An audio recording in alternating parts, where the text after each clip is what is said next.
Good afternoon, everybody. Welcome wherever you are in the world.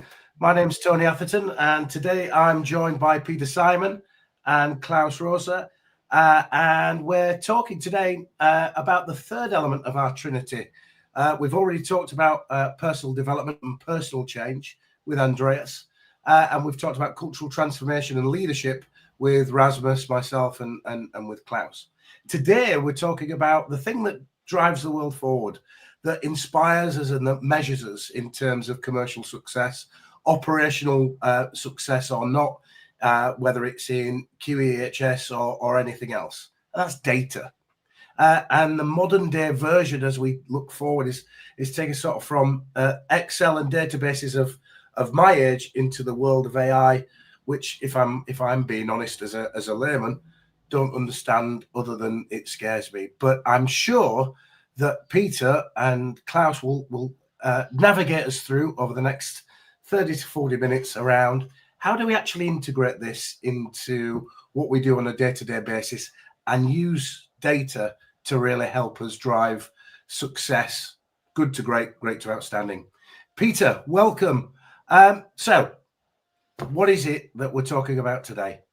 So, first of all, I think, Tony, you should not be scared because if we think about the Trinity and the three factors that you're working on, and you mentioned the personal improvement, health improvement, then the question is, how do you measure whether you have made any kind of change? And Klaus gave us a good example earlier when we spoke is like, you want to improve your stamina and you would like to make more push-ups. You can basically count the number of push-ups that you can do. You can create a baseline, and then from then on, record your progress.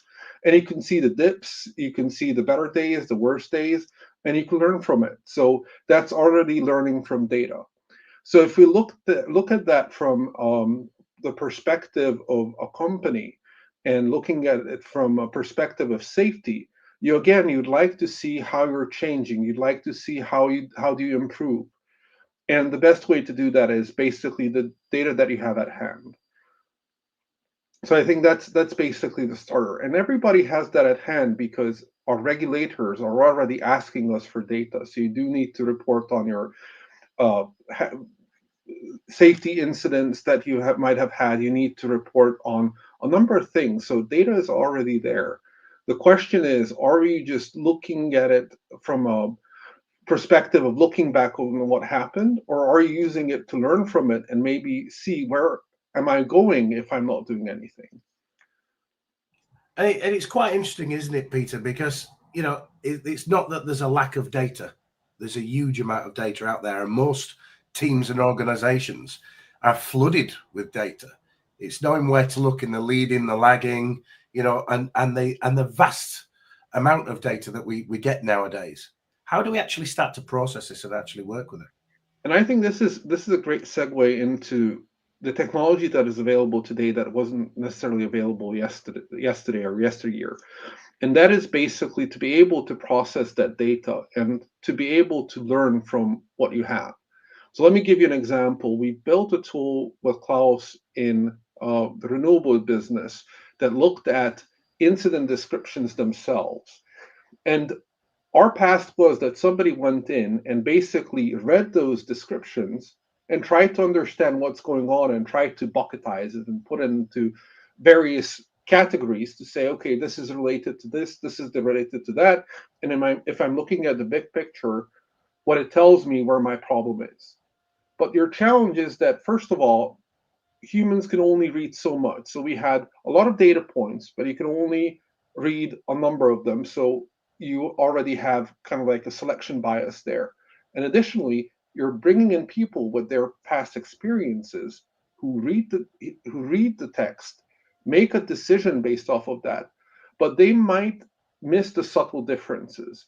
And this is where modern technology comes in, is that you can take that data, not just the selection that the humans can read, but all your data, read it, and not tell the system anything, but just show me the pattern, show me things that belong together. And now, when I have groups of things, then I can put labels on them and then I can investigate where my problems are. And one of the big learnings that we had at GE is that your sense of risk and your sense of where our problems lie don't necessarily match up with the data that we have on the incidents themselves.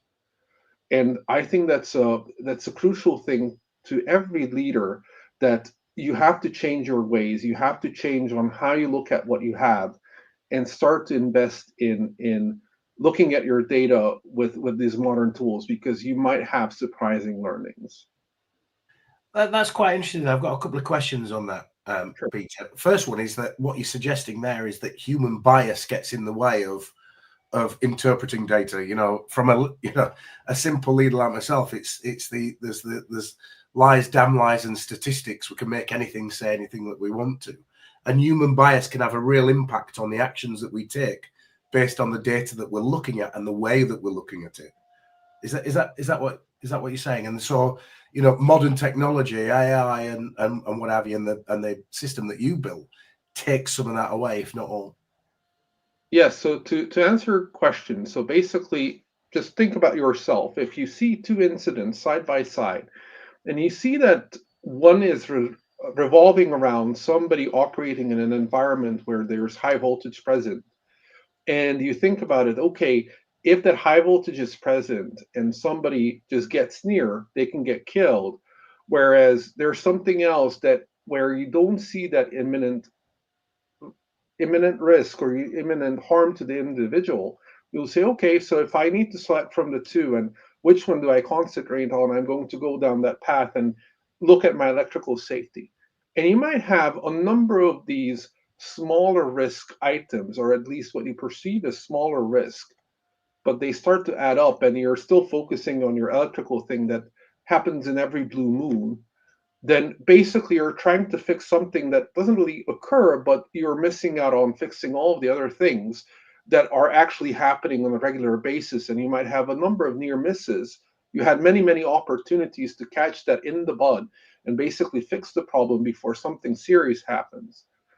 And then you'll be woken up when that serious event occurs, and you missed out on those many opportunities. So this is how this bias plays in.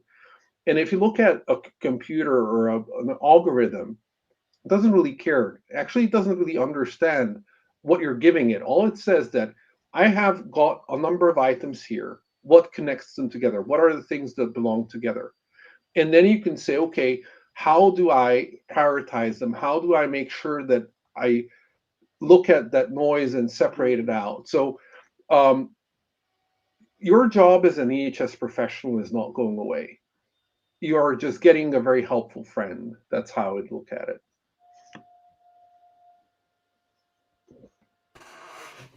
I find that really interesting, because what you're talking about there, Peter, as I hear it, is not only do we see the end point, but actually starting to use data to see the trigger points that have led up to it. The Yep. risks that maybe have been mitigated, but might not in future events. So how did you actually evolve this and create your own system to navigate it? And where does AI come into this? Where does the machine learning come into this? And thank you for that question, because what I've been talking about is the past. So like seeing how your past has been and learning from it. But there's another aspect. What we would like to do as any individual is avoid things happening in the future. And what machine learning can help you with, and AI can help you with, is basically draw that line to the future and say, hey, this is what you've been doing so far. If you don't change your ways, this is where you'll end up. So let's go back to our simple example of doing push-ups. And you've been doing consistently in 25 and your goal is 150. If you're consistently doing 25, 30, 20, 10 in your days, you'll see that if you just extend that into the future, you're never going to reach your goal. So you need to change something fundamentally. And so if I'm looking at it from a health and safety perspective, what it tells you is like you've been focusing on your electrical incidents, you've been spending a lot of money there, like there is no tomorrow. But at the same time, if I'm looking at your average employee, their workplace is not becoming safer because there are another bunch of risks that they're facing. So what the tool helps you with, and where basically you can use technology to help you is taking the things that you have had and looking at what could happen and basically run simulations. Like if I put that limited resource in this area, what is my likely outcome? Will my overall performance improve or will it stagnate or it might become even worse because I'm forgetting about certain problems? Thanks there, Peter. So how does that, and a couple of questions here, it's a little bit loaded, but if it's so key and it's so useful in that, not only in the preventative, in the assessment, but in the prevention, what is it that's getting in the way of people using it on a more day-to-day basis? Why isn't it that this is driving thinking and consideration? What are the barriers to using this at the moment? There are a couple of things. So first of all, people's focus. So if you look at the metrics that our regulators are asking for, if you look at the metrics that your CEOs are asking for, they're always lagging indicators. So first of all, that drives a bad culture, because always all you're doing is looking back. So I think that's one aspect. The other aspect is that people think that they don't have any data that they can work with, whereas they're potentially sitting on a treasure trove, but they never explored it from that perspective. They never explored where that information is, and they've always thought about, okay, those selections or categorizations that exist, but they never looked at the text that is being entered. They never looked at areas where they could collect more information that is not necessarily in the health and safety realm, but it might be someplace else. It might be in your sales data. It might be in your weather data.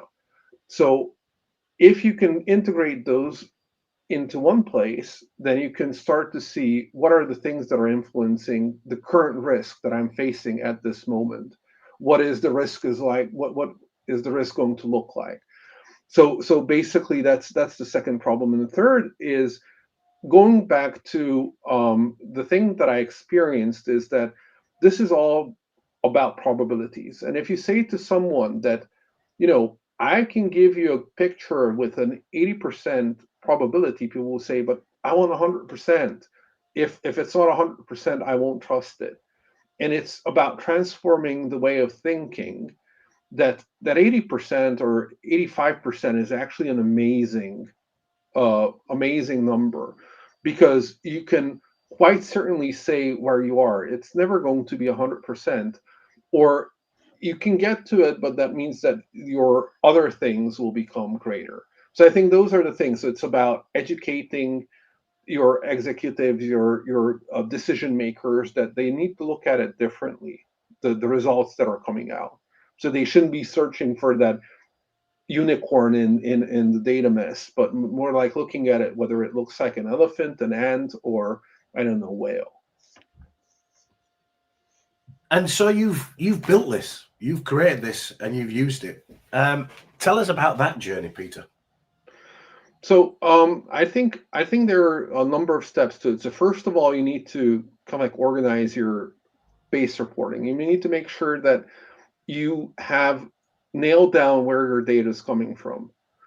That's basically step zero. And then step one is finding a partner that can help you navigating this area. So where you have expertise, but also willingness to experiment. Because if I'm looking at it from an IT perspective, then the data that we're working with is not considered big data. It's 300,000 records, maybe a million. And when IT people come in and they say, why don't you have like 100 million, 1 billion data points? Then we can help you out. And what you need is a partner who is willing to say, okay, you know what, let's work with what you have and let's try out what is possible. So that was the second step. So actually, we didn't go with a big one. We didn't go with the IBMs, Amazons, or Microsofts. We went with a small company that was willing to take a chance and see if this will lead to something. So that's step number two. And step number three is basically experiment, experiment, experiment. And in that sense, the experiment,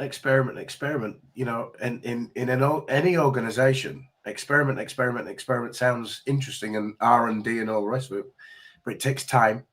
It takes money, and it takes a leap of faith to a certain extent to want to do that. Klaus, I'm going to come to you now, and taking Peter's as work and his aspiration to use this, as you as a senior leader, when you took this on and was working with Peter on this, what is it that were the barriers for you, and what did it actually do when you applied it?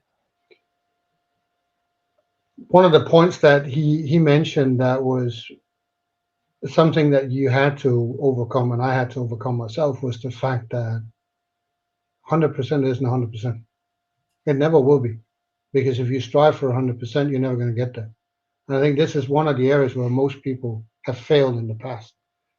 So I'll give you an example. When we started this process, which was many years back, the first thing we tried to do was align on some of the key criteria that we wouldn't give into. And I'll explain them in a second. That was important. So you had some very key criteria. So for us, it had to be non-supervised learning from a language learning model or machine learning perspective. And we needed to try and make it as human bias free as possible. Why did we decide to go down that route? We decided to go down that route in order to get the human element out of the equation. So I'll give an example to illustrate that. But literally what you then do when you talk about non-supervised learning is you just take all of the data points, the different data funnels that you have, put those into a machine and ask it to figure out what it learned. So you're not telling the machine what it needs to learn. The machine is telling you what it's learned. And that's scary because you don't know what it's going to be like. The interesting part is once you do that, you then all of a sudden get this aha moment where you figure out exactly what you then didn't understand prior to that. So I think that was two things that we didn't give into. And then the human bias piece was really ensuring that we take whatever we have for granted, regardless whether it's 60%, whether it's 30%, whether it's 80%, because it's a starting point. And that was the interesting part. So the first learning for me was accepting it's not going to be 100%. The second learning was if people tell you that they're able to do it, you need to give them deadlines. To begin with, we didn't do that. So you had some of the big companies say, yeah, we can do it. And then you keep pushing them and say, okay, show me, where are we? And literally, they couldn't do it. And then when you get to a point where they're not able to do it, cut them off, go to the next. So we had to go through this very painful process.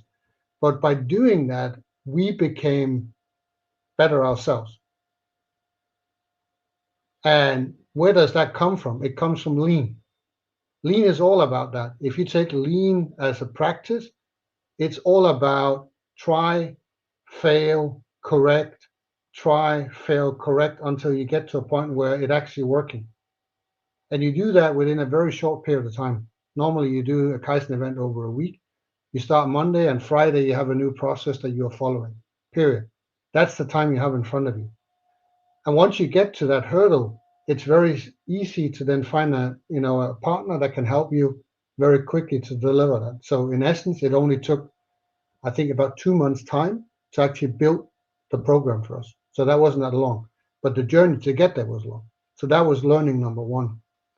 The second learning is also what Peter mentioned, is the human resistance.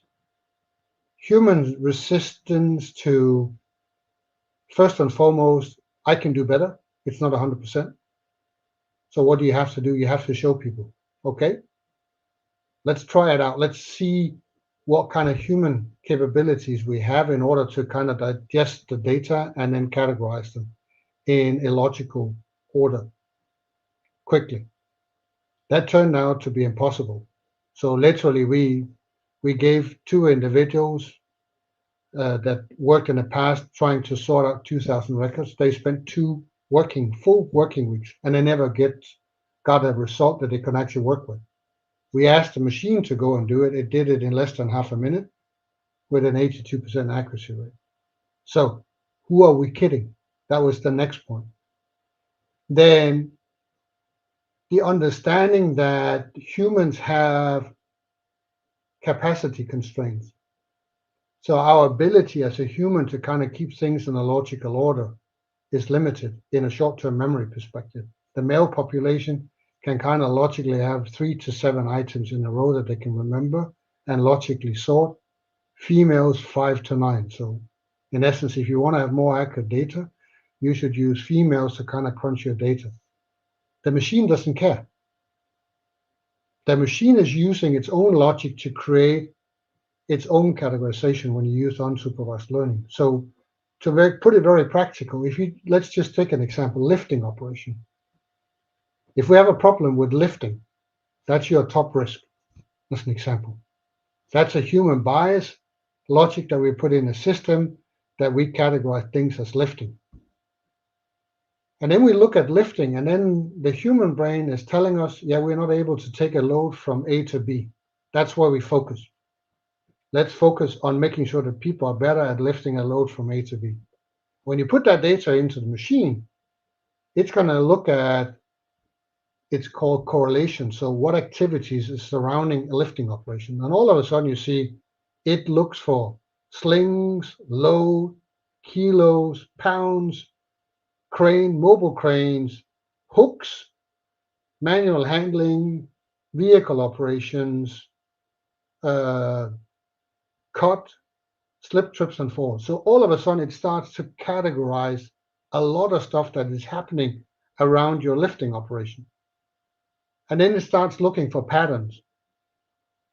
And then you find a pattern. Once you have a pattern, and then you figure out, hey, that's where I need to go and focus.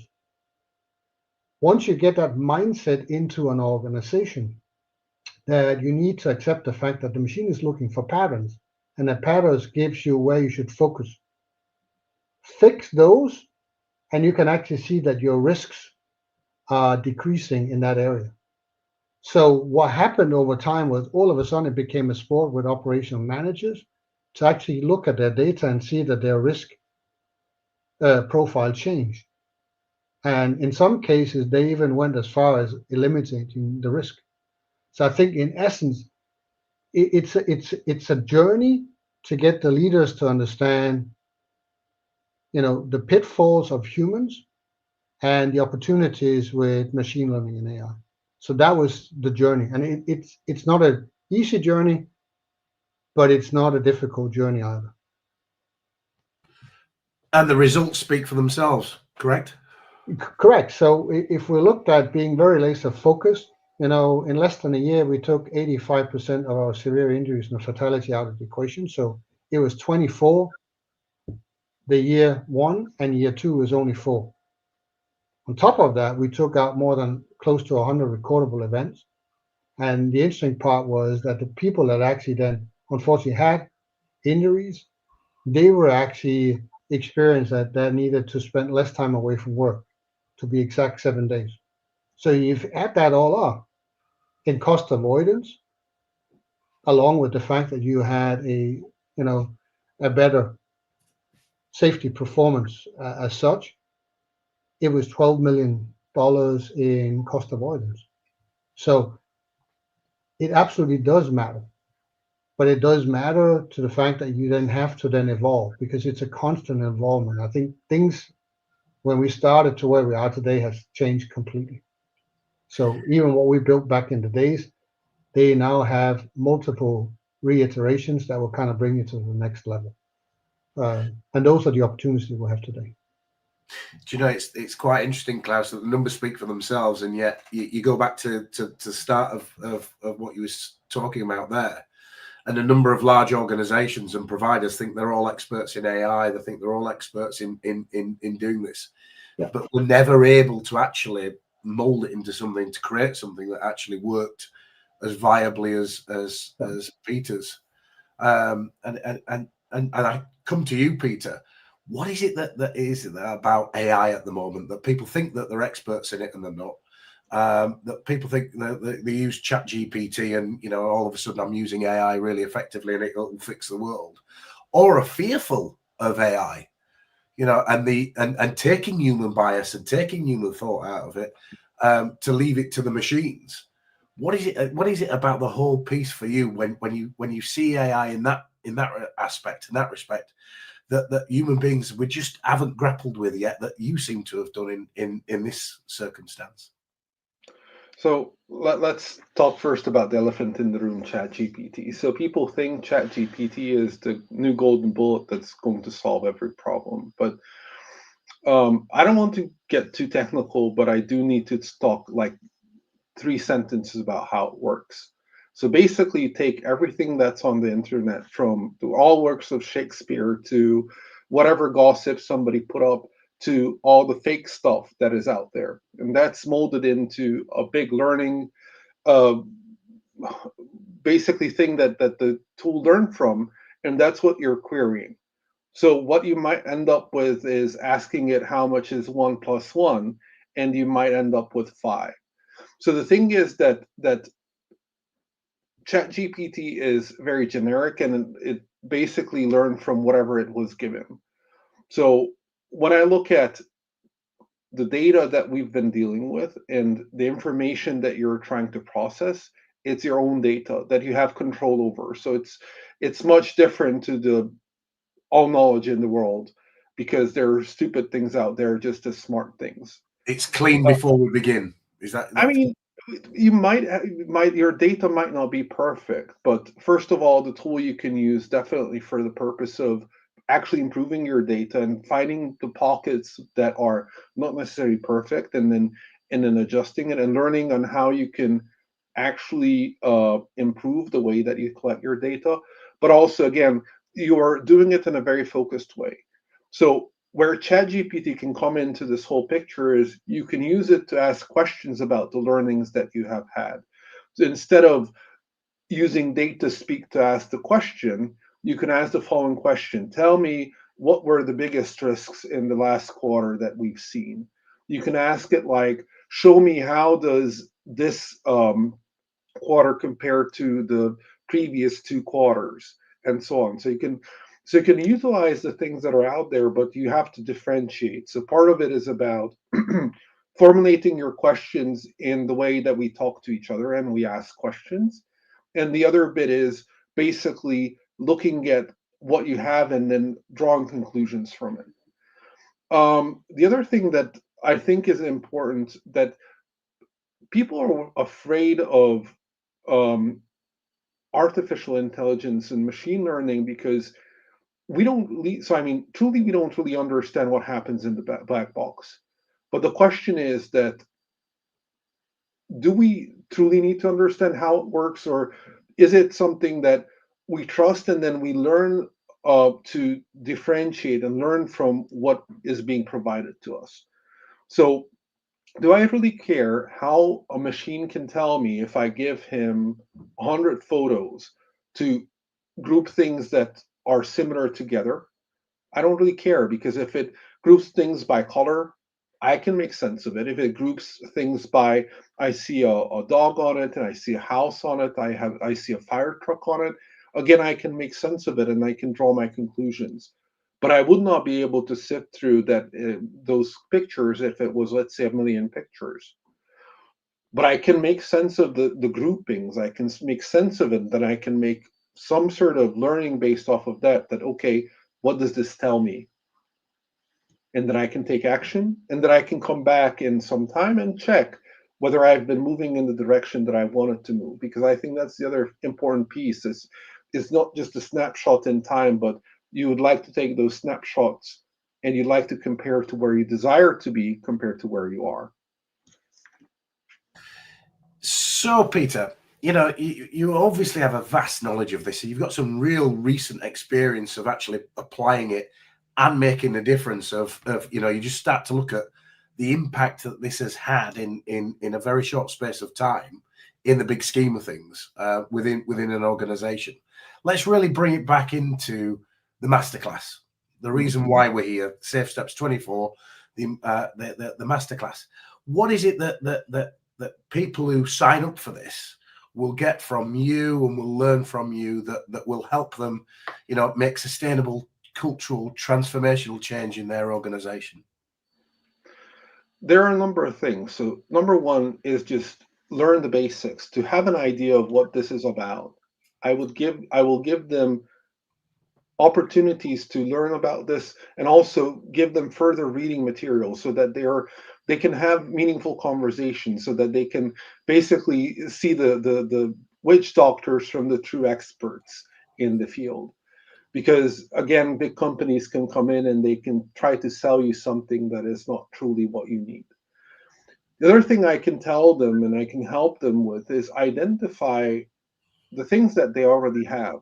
Because again, when people think about this, they get scared because, oh, that means like multi-million dollars worth of investment. I need to rethink the way I do things. I need to get new stuff. I need to introduce them, and I will get my benefits 2, 3, 5 years down the line. What I will show them is that even today they have enough to start on that journey. So going back to your example of your push-ups, you can easily measure your progress. You can easily look at what you've been doing because you have been recording that. So you have your INI data, you have your incident data, you have a lot of things at hand. But the question is, how do I formulate the questions that I need to put together in order to find a partner that can help me to go down that journey? And finally, it is also just opening people's eyes up to the fact that, you know, we think that we're smart. We think that we can make sense of things and we can quickly process the information that we're provided, but actually we're not. And like kind of like understand where you as a human being will be in, let's say, the next 2 to 5 years when it comes to dealing with data, and where will the computer be and what it will do and how it will help you, and kind of like take that mystery out of it, and also take the scare out of it that it's going to take my job away. But it's going to give you a lot of help, and still your creativity, still your understanding of the world is still going to be something that you're going to bring to the table. Thanks, Peter. I made some notes there because if I go back into my old days of being a senior leader in organizations, what I heard there is that you're going to help me cut through the noise. There's so much out there, a bit like using ChatGPT now. There's so much noise, of which some is really useful and just some is garbage. So you're going to help as a seasoned professional and expert in the field to cut through that noise with me. You're going to create an environment that allows us to share our sort of war stories and where we are today, but also to capitalize on what we've already got. So this is not how do I invest for more and more and more. Actually, let's look at what we've got, and between the entire group, share how we might use that and what have we got and what do we need. Yeah, is that fair to say? It's fair to say, and if you think about the masterclass, this is not just a session where we go in and I talk about something and we might have a conversation and then this whole thing is over in a day. But this is a 6 month, sorry, 6 months journey. And through the 6 month, you want to take something away by doing something, changing something. And in order to do that, you also need to know whether you're actually making that change. You need to be able to measure that. So what I'm going to give the participants tools for is basically to be able to measure your baseline, the place where you're starting from, and to be able to measure your progress, and also to be able to see, okay, am I going in the right direction? And also even selecting the type of thing that you might want to improve. Because you'll have 15 different ideas that you think that will be making the true change. But is that really the one? Or is it something else? And why don't you base your decisions based off of the information that you already have?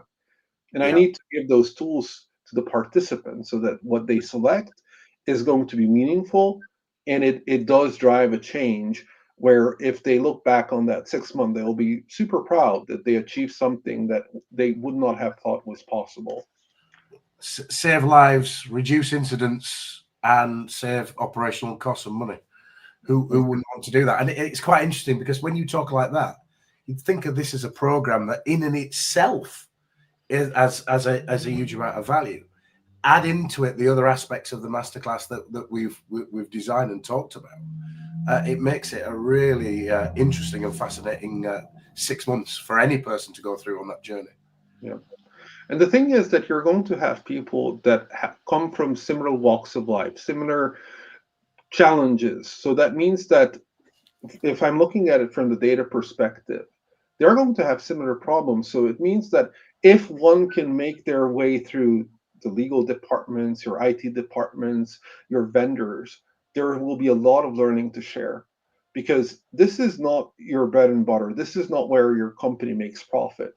So that means that you can truly freely share these things because you're not going to harm your bottom line. So that means that whatever works for somebody who's in a similar situation will be able to share that with you, so that you're not alone in this journey. Because I think one of the challenges that I faced at the beginning was that there was no one that I can ask about this, because nobody did it before me. It was more like, okay, there are these vendors out there that tries to sell you something, but didn't know whether it was worth anything or not. And here it's different, because you have people that are the same as you. Yeah, and that makes it very exciting, because it's not just being chalk and talk and told at, it's actually sharing and facilitate conversation. Thanks, Peter. Klaus, you know, as when you hear all this and bringing all these sessions together, you know, as the architect of SafeSteps, what does it leave you thinking, and what excites you about this masterclass? I think first and foremost, and we talked about that when we met last year, to kind of agree on, you know, context, setup, etc., where we all part of it. So we need to go through the same process, and we need to walk the talk. So for instance, I think that's important when we talk about data. Our masterclass is built on data, but it's data that is given from the participant side. So they tell us what they want to change personally as well as from a business perspective, and that drives to a certain extent the content of the masterclass. Who else does that? Point number one, to my knowledge, none. So here is where we also walk the talk from a team perspective, making sure that we kind of mold that into the needs of the participants, because we want to make sure that they succeed at the end of the class. That's point number one.